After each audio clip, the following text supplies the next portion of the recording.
The largest super PAC in the country now raising money to put Hillary Clinton in the White House, despite the fact she hasn't announced her candidacy formally or in any other way. Priorities Action USA raised nearly just about $30 billion in 2012, $80 million, and will be co-chaired by President Obama's campaign manager, Jim Messina, and former Michigan Governor Jennifer Granholm. That's exciting news, and it comes exactly 1 year to the day after Mrs. Clinton testified about the Benghazi terrorist attack. Our next guest's organization has just released a new web video to commemorate the occasion. That was easily ascertained that was not the fact. And the American people could have known that within days, and they didn't know that. With all due respect, the fact is we had 4 dead Americans. Was it because of a protest, or was it because of guys out for a walk one night who decided they'd go kill some Americans? What difference at this point does it make? It is our job to figure out what happened and do everything we can to prevent it from ever happening again. Joining us now, David Bossie, president of Citizens United. Powerful ad that you put together there, David. Thanks very much, Lou. It's important. Look, the American people deserve the answers to what went on in Benghazi. And 1 year later, after her testimony, we still don't know much more than we did back then. And of course, the Senate report, a Democrat report, just came out and said it was preventable. So we're deeply concerned about what's going on with Hillary Clinton and where she looks like she's going with this super PAC building its fundraising base here. Well, what do you make of that effort? Jim Messina going over to lead the way to wherever Mrs. Clinton wants to go in 2016. They're starting to get organized pretty quickly. I don't see the same sort of, let's put it this way, energy developing on the Republican side yet.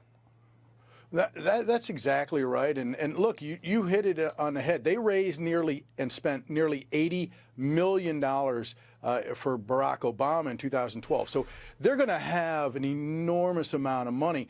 Clearly, it's a little bit entertaining to me. The president of Citizens United, our Supreme Court case, is allowing her to have a super PAC. It's actually she'll disavow it, I'm sure, David. Of course she will, and that'll be more hypocrisy from Hillary Clinton and the Clintons. It goes with their style. But look, Benghazi's important. And the American people deserve answers, and that's why a year to the day we released this very important video. We wanted everybody to remember it while all of these other issues were trying to be bandied about. Okay, let's turn to the Republicans. You're a conservative, leading conservative in this country, an activist, an advocate. Why do we get the sense that the Republican Party is just rolling over for these midterms? I don't see any sign of organization, a common theme, a common set of values, and I see a war between the GOP establishment and the Tea Party, which is madness in and of itself. It will turn off Republicans. It will turn off independents. It is nuts. Well, you're exactly right. Look, I lay it right at the feet of John Boehner.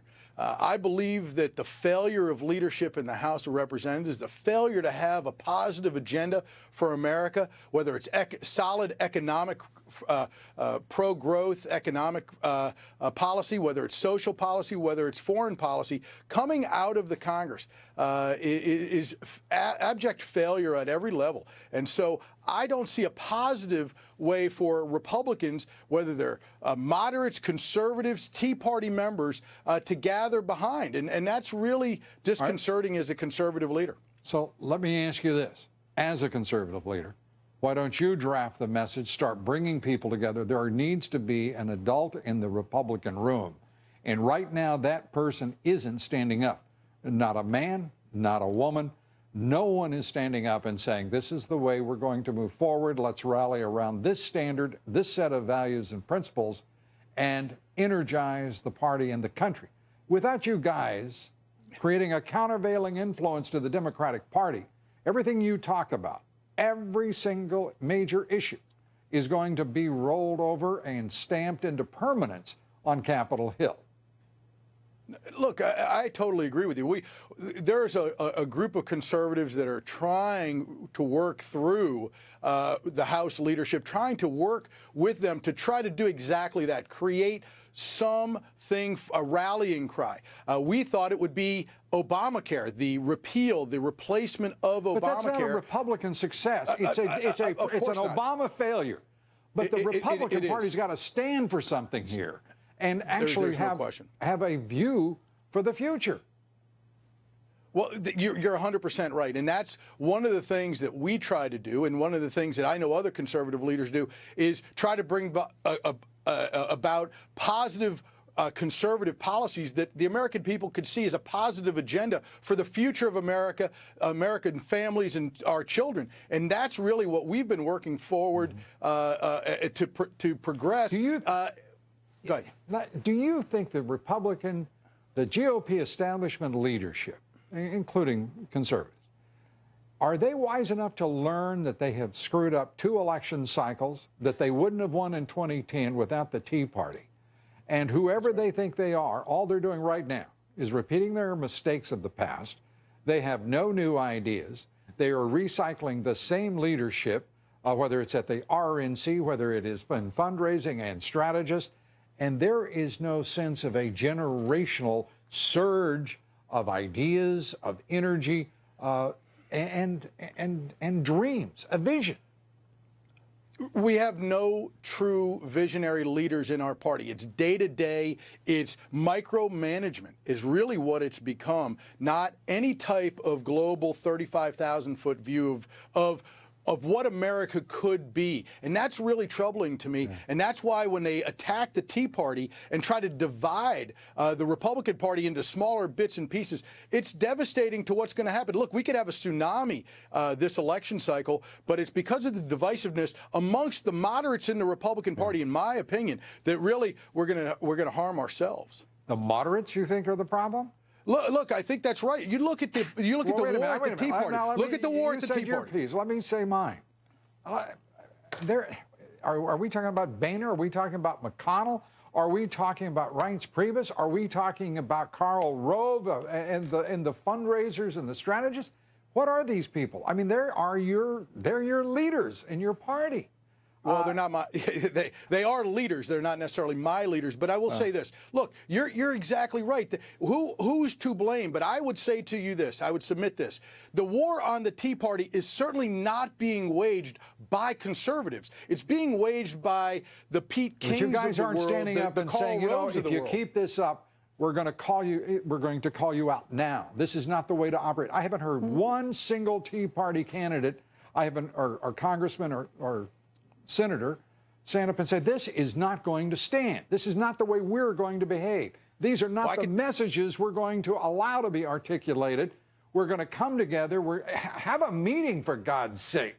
You people are the countervailing influence to an administration that's devastating. Absolutely. And I can tell you, I'm looking forward to about 6 weeks from now, 5 weeks from now at CPAC, the Conservative Political Action Conference, where all conservatives, the conservative leadership from around the country comes together. And I think we're going to have a galvanizing force there in March and really come together towards this election cycle. You guys have been holding meetings forever. And what's the last presidential election you won? What was the last conservative who went into the White House? What is the last time you guys marched on abortion? What is the last time you decided that gay marriage was the biggest threat to traditional heterosexual marriage? You guys, how about opening up your arms and bringing people in? Instead of CPAC, how about, see embrace? Look, Lou, you and I agree on most of these things. Ronald Reagan was the last conservative who was elected in 1984, his re-election. You asked the question, that's the answer. What else did he do? What did the last Republican elected say to do? The 11th commandment. That's right. Don't attack one another. Speak no evil of a Republican. That's right. And you guys, conservatives, moderates, we're pals. I can give you a pass. But the fact of the matter is, I mean, you guys are tearing it up. And it's a shame because you got a country depending on better.